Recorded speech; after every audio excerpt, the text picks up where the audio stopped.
Oke, halo teman-teman belajar kimia semuanya. Kali ini kita akan melanjutkan pembelajaran mengenai enzim. Nah, di video kali ini aku akan menjelaskan mengenai sifat-sifat dari enzim. Nah, jadi secara umum ada beberapa sifat dari enzim. Nah, di sini aku menjelaskan satu persatu ya teman-teman. Pertama, enzim itu berperan sebagai katalisis ya. Katalisis ya. Nah, katalisis itu apa sih teman-teman? Jadi katalisis ini dapat mempercepat terjadinya suatu reaksi gitu. Nah, sifat katalisis ini dimiliki oleh enzim disebabkan karena adanya kofaktor ya. Disebabkan karena adanya kofaktor pada struktur enzimnya gitu ya. Buat teman-teman yang masih belum tahu apa itu kofaktor, bisa cek lagi video mengenai struktur enzim di channel ini. Nah, enzim ini ketika bereaksi dengan substratnya, apabila dia sudah selesai, maka dia akan memisahkan diri dari reaksi tersebut dan akan membantu reaksi lainnya. Jadi pada akhir reaksi akan dihasilkan kembali enzimnya. Seperti itu. Dan juga enzim juga disebut sebagai biokatalisator yang berarti bahwa senyawa katalitiknya diperoleh dari makhluk hidup. Itu yang pertama. Nah, kemudian mungkin untuk sebagai menjelaskan lebih jelas katalis itu seperti apa. Jadi seperti ini ya. Jadi kalau reaksi tanpa enzim maka misalkan butuh kurva setinggi ini gitu ya, dimana ini merupakan energi aktivasinya gitu ya. Ini dari reaktannya menjadi produk. Nah, karena enzim berperan sebagai katalis dan untuk mempercepat reaksi, maka dia bisa menurunkan kurvanya menjadi pendek gitu kan. Nah, ini yang diharapkan dengan penggunaan enzim seperti itu. Kemudian yang kedua, enzim itu bersifat spesifik. Apa maksud spesifik? Jadi spesifik ini yaitu enzim hanya bekerja pada senyawa-senyawa tertentu.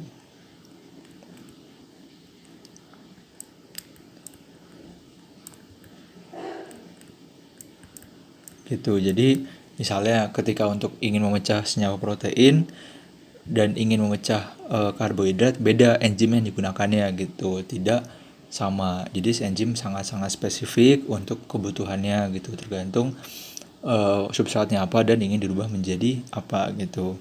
Jadi sifat spesifik ya ini kenapa sih bisa spesifik gitu? Karena ditentukan atau dipengaruhi oleh bentuk sisi aktifnya gitu ya.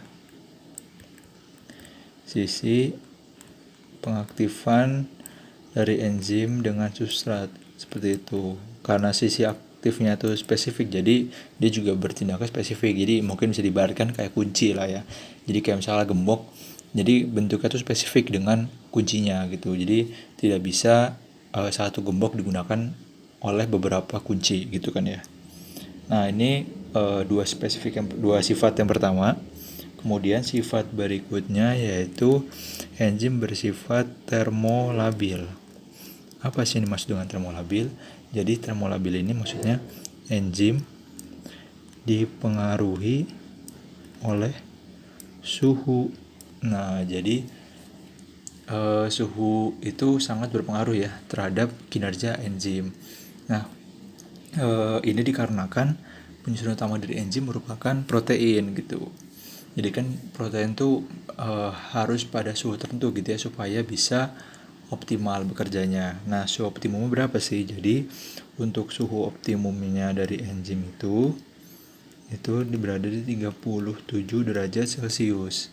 Nah, apabila suhunya rendah gitu ya, misalnya suhu rendah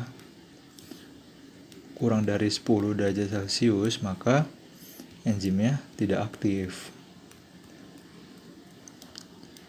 Tapi kalau enzimnya terlalu tinggi suhunya, misalkan 60 derajat ke atas, itu enzimnya akan terdenaturasi atau akan terurai gitu ya, sehingga menjadi tidak baik kinerjanya. Nah, kemudian sifat yang keempat, enzim dapat bekerja secara bolak-balik. Nah, bolak-balik ini maksudnya gimana? Jadi enzim bisa mengubah misalkan dari senyawa A ke B, dan dia juga bisa merubah dari senyawa B ke A gitu ya. Yang penting spesifik, dan dia bisa merubah dari kiri kanan, dari kanan kiri, seperti itu ya. Kemudian yang berikutnya, sifat yang kelima, dia tidak menentukan arah reaksi. Nah, kayak gimana misalnya? Jadi misalkan kita mau merubah dari senyawa A ke senyawa B gitu ya, dengan bantuan enzim. Nah, perubahan ini bukan ditentukan oleh enzim tersebut gitu. Apakah dia menjadi dari A ke B atau misalnya B ke A, itu ditentukan oleh kadarnya gitu ya. Jadi ditentukan oleh konsentrasinya gitu. Apakah dari reaktan ke produk atau sebaliknya gitu, karena enzim bisa bertindak bolak-balik ya. Jadi yang mempengaruhi A ke B atau terjadinya dari B ke A itu dari banyaknya. Kalau misalnya kadar A nya sedikit, maka dari B akan ke A gitu kan ya. Tapi kalau misalkan kadar A nya tinggi, maka akan cenderung untuk berubah menjadi B, seperti itu ya. Jadi enzim tidak menentukan arah reaksi. Nah, yang terakhir, enzim bekerja pada pH tertentu. Nah, jadi karena tadi enzim dari pengaruh suhu ya, selain suhu juga memiliki derajat keasaman atau pH yang optimum.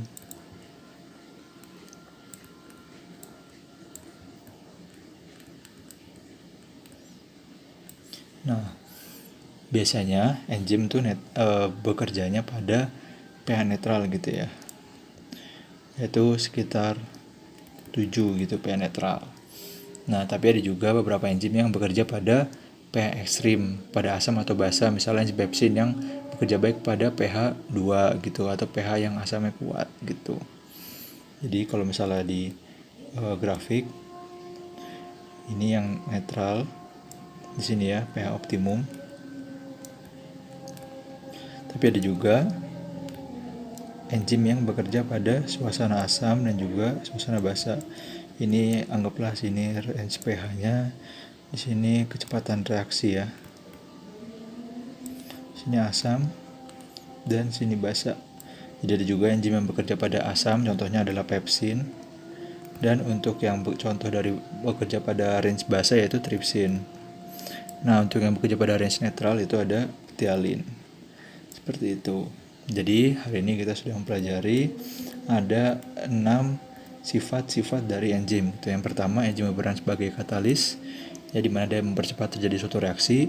Kemudian bekerja secara spesifik, di mana setiap senyawa memiliki enzimnya masing-masing dan dipengaruhi oleh sisi pengaktifan enzimnya. Kemudian termolabil dipengaruhi oleh suhu, di mana ada suhu optimum. Kemudian bekerja secara bolak-balik. Kemudian enzim tidak menentukan arah reaksi, namun pergerakan dari kiri kanan atau kanan kiri yang dipengaruhi oleh konsentrasi dari senyawanya. Dan yang terakhir, enzim bekerja pada pH optimum, di mana umumnya pada pH 7, namun tidak menutup kemungkinan adanya enzim yang bekerja pada pH yang ekstrim, yaitu pada range asam ataupun basa. Oke, sekian untuk video ini. Bila teman-teman suka dengan video, jangan lupa untuk like, comment, dan subscribe. Kita ketemu lagi di video berikutnya. Sampai jumpa semuanya.